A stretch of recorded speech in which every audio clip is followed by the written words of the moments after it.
भगवान वासुदेव श्री कृष्ण की जय। ओम नमो भगवते वासुदेवाय। ओम नमो भगवते वासुदेवाय। श्री कृष्ण गोविंद हरे मुरारी, हे नाथ नारायण वासुदेव। श्री कृष्ण गोविंद हरे मुरारी, हे नाथ नारायण वासुदेव। राधे कृष्ण राधे कृष्ण राधे कृष्ण राधे कृष्ण। द्वारकानाथ की जय, केशव की जय, माधव की जय, राधा रानी की जय। आज का प्रसंग बहुत ही अच्छा है, बहुत ही सुंदर प्रसंग है। श्री सुखदेव जी राजा परीक्षित को भागवत कथा सुना रहे हैं। वही प्रसंग, वही कथा हम आपको सुना रहे हैं। आज का प्रसंग है, पृथ्वी जो है मनुष्य रूप धारण करती है और कठिन तपस्या करती है। तब ब्रह्मा विष्णु और शंकर जी आके तीनों पूछते हैं कि तुम ऐसा क्यों कर रही हो। वही सब प्रसंग है। उसके आगे का प्रसंग बहुत ही सुंदर है, वही हम आपको सुना रहे हैं। प्रभु भौमासुर का वध करेंगे। सुखदेव जी कह रहे हैं, हे राजन, एक समय पृथ्वी मनुष्य रूप धारण करके बहुत ही कठिन तपस्या करने लगी। वहां ब्रह्मा विष्णु शिव तीनों देवताओं ने आकर उनसे पूछा कि तू किस लिए इतनी कठिन तपस्या कर रही हो। तब धरती ने बोला, कृपा निधान, मुझे पुत्र की वासना है, मुझे पुत्र चाहिए, दया कर मुझे पुत्र, एक पुत्र, अति बलवंत महाप्रतापी बड़ा तपस्वी पुत्र दो, ऐसा कि जिसका सामना संसार में कोई न कर सके। बहुत ही सुंदर प्रसंग है। सुखदेव जी कह रहे हैं, हे राजन, न वह किसी के हाथ से मरे। इस प्रकार भगवान त्रिदेव से मांग रही है, कह रही है, न वह किसी के हाथ से मरे। यह वचन सुनकर प्रसन्न हो तीनों देवताओं ने उसको वरदान दिया और कहा कि तेरा सुत नरकासुर नाम का अति महाबली महाप्रतापी होगा, उससे लड़कर कोई जीतेगा नहीं। वह सृष्टि के सब राजाओं को जीत कर अपने बस में करेगा। स्वर्ग लोक में जाके देवता वर्ग को मार भगा, आदित्य के कुंडल छीन आप पहनेगा और इंद्र का छत्र छीन लाएगा, अपने सिर रखेगा। इस प्रकार कह रही हैं। संसार के राजाओं की कन्या 16 सहस्र 100 लाख अनब्याही घर में रखेगा। तब श्री कृष्ण अपना दल बादल ले उस पर चढ़ जाएंगे और उनसे, जब तू कहेगी इसे मारो, तब वे उसे मार सब राजकन्याओं को ले द्वारकापुरी पधारेंगी। बहुत ही सुंदर प्रसंग है। ऐसा सुखदेव जी कह रहे हैं, हे राजन, इस प्रकार का वरदान त्रिदेव तीनों ब्रह्मा विष्णु और महेश पृथ्वी को देते हैं। हे पृथ्वी, जब तुम कहोगी, तुम्हारे कहने पर श्री कृष्ण उसको मार के सब कन्याओं को ले द्वारकापुरी पधारेंगे। ऐसा वर्णन कर रहे हैं। सुखदेव जी कह रहे हैं, हे राजन, तीनों देवताओं ने जब ऐसा कहकर पृथ्वी से कहा, यह सुनकर पृथ्वी चुप हो जाती है और मैं ऐसी बात क्यों कहूंगी कि मेरे बेटे को मारो। और पृथ्वी शांत होकर सोचने लगती है, भला मैं ऐसा क्यों कहूंगी कि मेरे पुत्र को मारो। आगे कितने दिन पीछे भूमिपुत्र भौमासुर हुआ। उसका नाम नरकासुर भी कहते हैं। नरकासुर का नाम ही भौमासुर है। इस प्रकार ऐसा कह रही हैं। प्राग जो ज्योतिषपुर में रहने लगा, उसका नगर बसाया जिसका नाम प्रागज्योतिषपुर। उस पुर में, उस नगर के चारों ओर पहाड़ की ओट और जल अग्नि भवन का कोट बना के सारे संसार के राजाओं की कन्या छीन लाता था और लाके वहां रखता था। उनमें 16,100 राजकन्याओं के खाने पीने ठहरने का व्यवस्था किया और बड़े यत्न से उन्हें पलवाता था। एक दिन भौमासुर बहुत कुपित होकर पुष्पक विमान में बैठ जो लंका से लाया था, पुष्पक विमान लंका से लाया था, सुरपुर में जाता है और लगा देवताओं को सताने लगता है। उसके दुख से देवता स्थान छोड़ कर अपना अपना जीव लेकर जिधर तिधर भागने लगते हैं। ऐसा सुखदेव जी कह रहे हैं, हे राजन, जब सारे देवता भागने लगते हैं तब वह आदित्य के कुंडल और इंद्र का छत्र छीन ले आता है और तब सृष्टि के सुर नर मुनियों को बहुत दुख देने लगता है। उसका सब कारण सुन। जब श्री कृष्ण जी सुनते हैं, जगत बंधु जी ने अपने जी में सोचा, इस प्रकार ऐसा कह रहे हैं,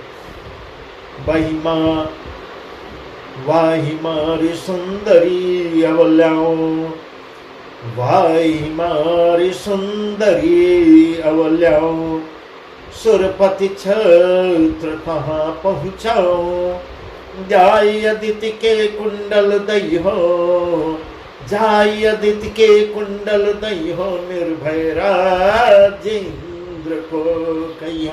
इस प्रकार भगवान वासुदेव श्री कृष्ण मन ही मन अपनी सोच रहे हैं कि वाही मार सुंदर अवल्याओं, इसको भौमासुर को मारकर सुंदरियों को ले आऊं और सुरपति छत्र तहां पहुंचाऊं, जब देवताओं के छत्र को वहां पहुंचाऊं और अदिति के कुंडल दई हो, जाय अदिति के कुंडल दई हो, जाय अदिति के कुंडल दई हो, निर्भय राज इंद्र को कही हो, इंद्र अदिति के कुंडलों को वापस दूं और इंद्र से कहूं कि निर्भय हो के राज्य करे। इतना सोचकर इतना कहते हैं श्री कृष्ण ने सत्यभामा से कहा। ऐसा प्रसंग जो है भगवान वासुदेव सत्यभामा को बताते हैं। सत्यभामा से कहते हैं, हे नारी, तू मेरे साथ चल तो भौमासुर मारा जाए, क्योंकि तू भूमि का अंश है। इस प्रकार ऐसा वर्णन कर रहे हैं कि सत्यभामा अगर चलेगी मेरे साथ तो मारने में आसान हो जाएगा। इसलिए उसकी मां हुई। जब देवताओं ने भूमि को वर दिया था, तब यह कह दिया था कि जब तू मरने को कहेगी तब तेरा पुत्र मरेगा, नहीं तो किसी भांति मारा नहीं जाएगा। इस प्रकार ऐसा कह रहे हैं कि त्रिदेव ब्रह्मा विष्णु महेश स्वयं यही लोग जो है उसको आशीर्वाद दिए हैं, उसको वरदान दिए हैं, वह किसी के मारे से मरेगा नहीं। ऐसी बात जब सत्यभामा जी सुनती हैं तो कुछ मन ही मन सोच समझकर इतना कर अनमनी हो रही कि महाराज, मेरा पुत्र आपका सुत हुआ, तुम उसे क्यों मारोगे। इस प्रकार सत्यभामा भी भूमिपुत्री। इस प्रकार प्रभु ने उस बात को टाल के कहा कि उसके मारने की तो मुझे कुछ चिंता नहीं।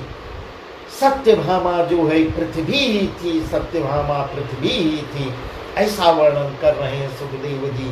पर एक समय मैंने तुझे वचन दिया था कि जिसे पूरा किया चाहता हूं। सत्यभामा बोली, क्या? इस प्रकार प्रभु सत्यभामा से कह रहे हैं। प्रभु के कहने लगे कि एक समय नारद ऋषि आके मुझसे कल्प वृक्ष का फूल दिया, वह ले मैंने रुक्मिणी को भेजा था। यह बात सुन तू क्रोधित हो गई थी, तब यह प्रतिज्ञा करी कि तू उदास मत हो, मैं तुझे कल्प वृक्ष ला दूंगा। सो अपना वचन प्रतिपालने को साथ ले चलता हूँ। ऐसी बात जब याद दिलाते हैं, इतनी बात के सुनते ही सत्यभामा जी प्रसन्न हो हर के साथ चलने को उपस्थित तैयार हो जाती हैं।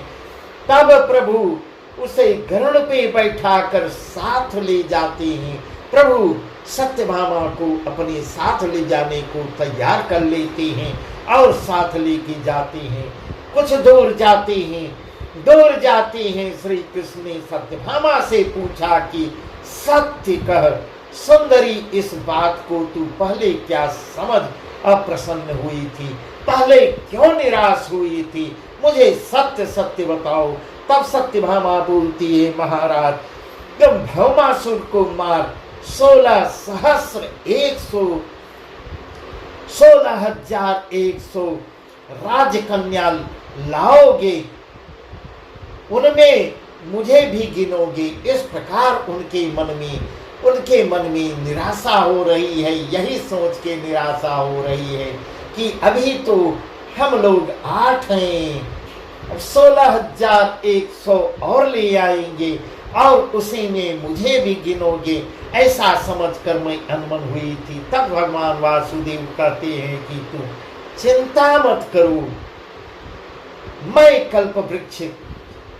मैं कल्प वृक्ष लाकर तेरे घर रखूंगा और तू उसके साथ मुझे नारद मुनि को दान की जो, फिर बदले में मुझे अपने पास रखना, मैं तेरे सदा अधीन रहूंगा। इस प्रकार रास्ता भी बता रहे हैं कि मैं कैसे तुम्हारे पास रहूंगा, ऐसा कहते हैं। महाराज कहते हैं सुखदेव जी, हे राजन, इस बात की बातें कहते कहते श्री कृष्ण जी प्राग्ज्योतिषपुर के निकट जा पहुंचते हैं, जहां पहाड़ का ओट अग्नि जल पवन की ओर देखते ही प्रभु ने गरुड़ और सुदर्शन चक्र को आज्ञा दिया।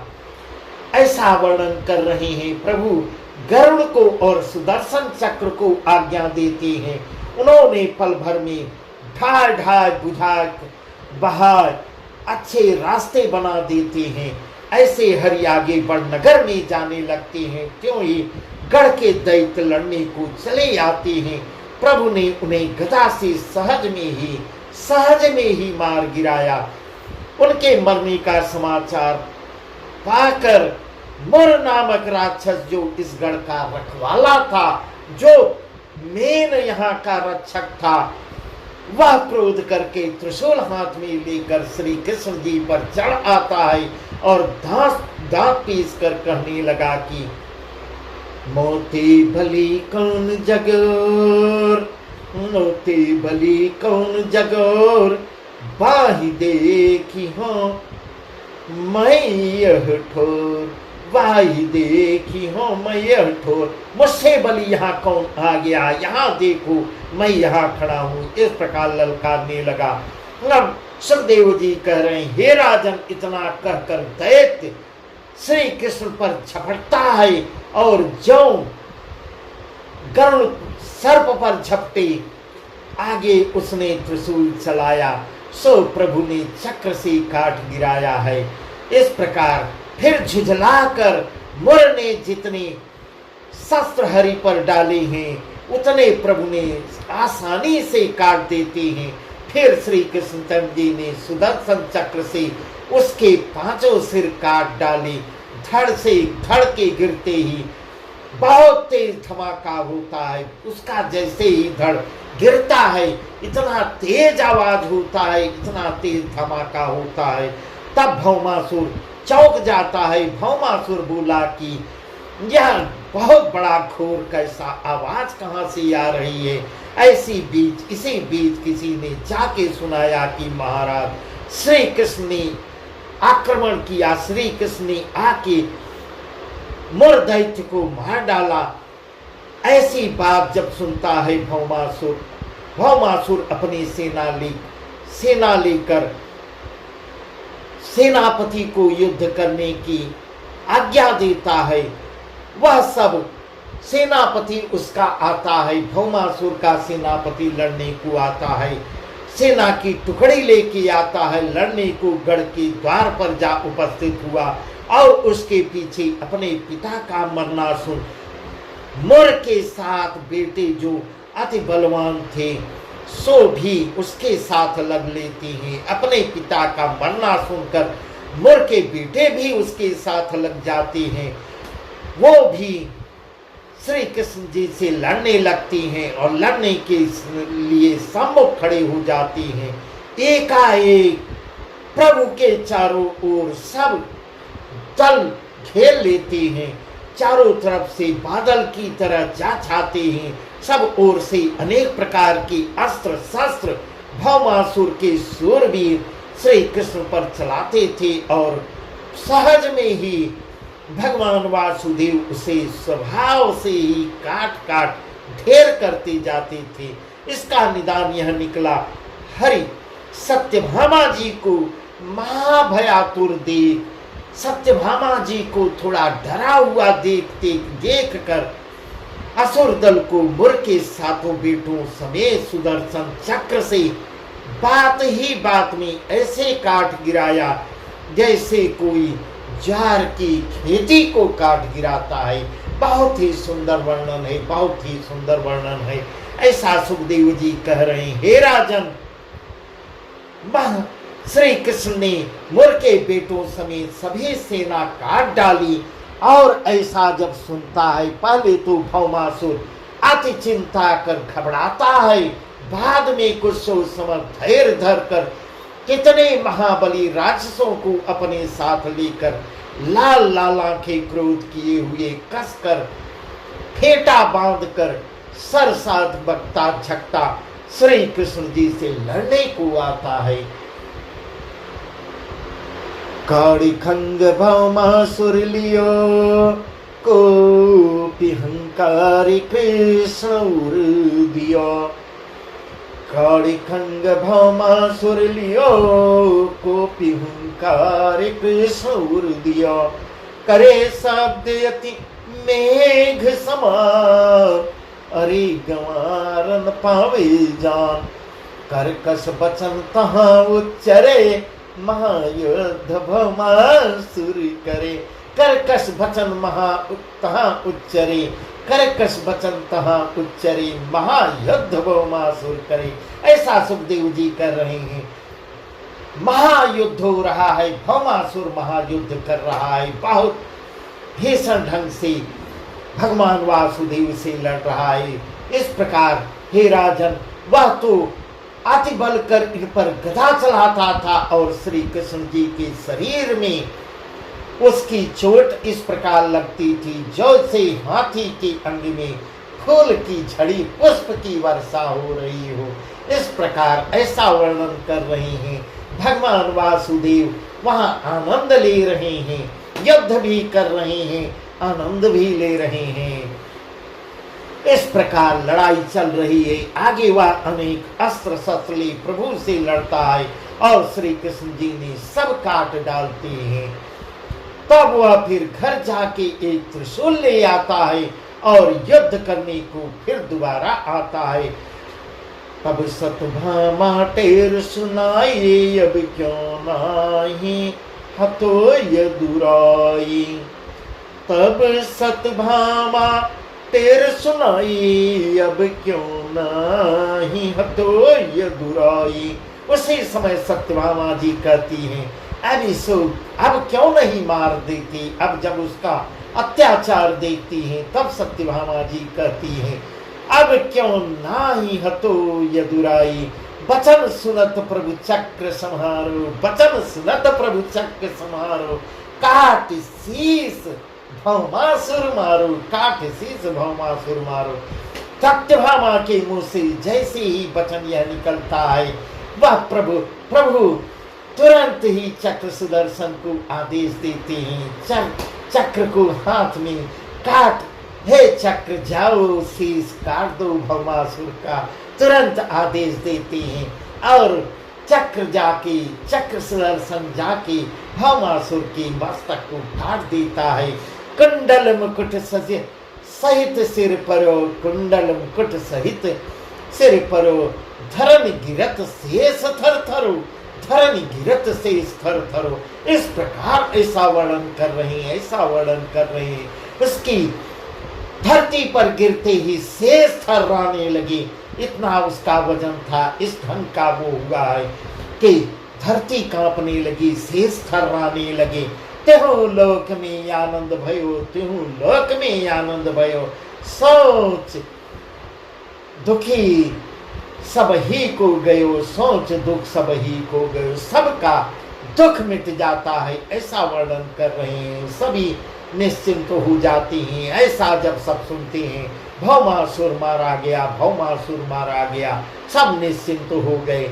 तास ज्योति हरिदेह समानी, तास ज्योति हरिदेह समानी। जय जय शब्द करे सुर ज्ञानी, जय जय शब्द करे सुर ज्ञानी। खड़े विमान पुष्प बरसावे, खड़े विमान पुष्प बरसावे। वेद बखानी देव यश गावे, वेद बखानी देव यश गावे। ऐसा कहते हैं। उसकी ज्योति तास ज्योति हरिदेव समानी। जय जय शब्द करे सुर ज्ञानी। जय जय की चारों तरफ से ध्वनि आती है, जय हो की ध्वनि होने लगी। खड़े विमान पुष्प बरसावे, विमान से पुष्प की वर्षा हो रही है। अब वेद जो है, वेद बखानी देव यश गावे, वेद बखानी देव यश गावे। वेद लोग, चारों वेद जो है वह वर्णन कर करके देवता यश गा रहे हैं। ऐसी कथा सुखदेव जी कह रहे हैं। हे राजन, भौमासुर की स्त्री पुत्र समेत आप प्रभु के सन्मुख हाथ जोड़कर सिर नवाते हैं, विनती करते हैं। और उसकी स्त्री कहने लगती है, हे ज्योति रूप ब्रह्म स्वरूप भक्त हितकारी बिहारी, तुम साधु संत के हेतु पृथ्वी पर अवतरित हुए हो। अनंत अविनाशी तुम्हारी महिमा लीला माया अपार है, अपरंपार है। उसे कौन जान सकता है? किसे इतनी सामर्थ्य जो बिना तुम्हारी कृपा तुम्हारी उसे बखानी। सब देवों के देव कोई नहीं जानता तुम्हारे भयो। इस प्रकार वह प्रभु से विनय करती है, हे देवों के देव, तुम्हारा भेव, तुम्हारा रहस्य कोई नहीं जान सकता। महाराज सुखदेव जी कह रहे हैं, हे राजन, ऐसे वचन जब छत्र कुंडल पृथ्वी प्रभु आगे धर पृथ्वी पर बोलती है, हे दीनानाथ दीन बंधु कृपा सिंधु, यह भगदत्त भौमासुर का बेटा है, आपकी शरण आया है। इस प्रकार उसकी पत्नी बोलती है अपने बेटे को इशारा करके, यह भौमासुर का बेटा मेरा भी पुत्र है, यह आपकी शरण में आया है। अब करुणा करके, दया करके अपना कमल सा कर इसके सिर पर रख दीजिए। इस प्रकार भगवान से याचना करती है कि अपने हे कमल नयन, अपने नयनों की कृपा दृष्टि अपने कर को इसके सर पे रख दीजिए। ऐसा जब कहती है, इसकी बात को सुनते ही करुणा निधान श्री कृष्ण जी ने करुणा करके भगदत्त के शीश पर हाथ रखा है और अपने डर से उसे निडर कर दिया। भगवान वासुदेव श्री कृष्ण की जय। भगवान से, प्रभु से जो विनय करता है, चाहे जो भी हो, जो भी विनय स्तुति करता है, वह कभी स्वप्न में भी निराश नहीं होता। ऐसा वर्णन सुखदेव जी कर रहे हैं। हे राजन, प्रभु दीनों के नाथ दीनानाथ हैं, वह कभी किसी को निराश नहीं करते। तब भौमासुर की स्त्री बहुत सी भेंट हर के आगे धरती है, रखकर हाथ जोड़कर फिर कहती है कि सिर नवा के खड़ी होती है, बोलती है, हे दीन दयाल कृपाल, जैसे आपने दर्शन दे हमको कृतार्थ किया, वैसे ही चलकर अब मेरा घर पवित्र कीजिए, घर पवित्र कीजिए। बहुत ही आग्रह करती है। इसके बाद सुनते ही अंतर्यामी भक्ति हितकारी श्री मुरारी भौमासुर के घर को भी जाते हैं। कितने सरल है प्रभु। भगवान वासुदेव श्री कृष्ण की जय। प्रभु भौमासुर के घर भी जाते हैं, पधारते हैं। हरि को पाटंबर आवागमन आवाभगत करती है। 10 यह कथा अभी आगे और है, इसका आगे का प्रसंग हम आपको कल सुनाएंगे। इस प्रकार बहुत बढ़िया वर्णन है। भगवान वासुदेव श्री कृष्ण की जय। बस आज का प्रसंग यहीं तक। ओम नमो भगवते वासुदेवाय। ओम नमो भगवते वासुदेवाय। श्री कृष्ण गोविंद हरे मुरारी। हे नाथ नारायण वासुदेव। श्री कृष्ण गोविंद हरे मुरारी। हे नाथ नारायण वासुदेव। राधे कृष्ण राधे कृष्ण राधे कृष्ण राधे कृष्ण। द्वारका नाथ की जय, केशव की जय, माधव की जय।